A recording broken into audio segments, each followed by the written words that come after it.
I've been thinking a lot lately about trusting God because it's so easy for us to lean on our own understanding and to try and figure things out on our own. But the truth is that when we do that, we're actually just making things more difficult for ourselves. We're adding unnecessary stress and anxiety into our lives when we could have just trusted God from the beginning. In Psalm 37:05, the psalmist writes, "Commit thy way unto the Lord. Trust also in him, and he shall bring it to pass."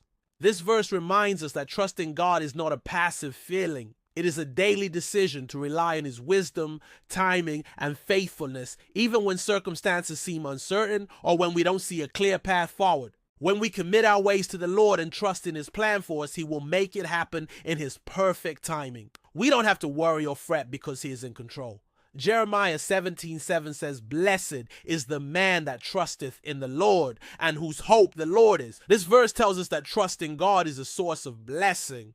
When we put our faith in God and make him our hope, we can be assured that he will never let us down. We may face challenges and obstacles, but as long as we remain rooted in our trust in God, we will come out of those situations stronger and more resilient. Trusting God means that we acknowledge his sovereignty over our lives and that we surrender our plans and our dreams to him. It doesn't mean that we become passive or that we give up on our goals. On the contrary, it means that we become active participants in God's plan for us. We are able to move forward with confidence, knowing that God is guiding our steps and that he will help us to overcome any obstacles that stand in our way. In a world that often tells us to trust in ourselves, our own abilities, and our own plans, these scriptures remind us that true trust and hope are found in God alone.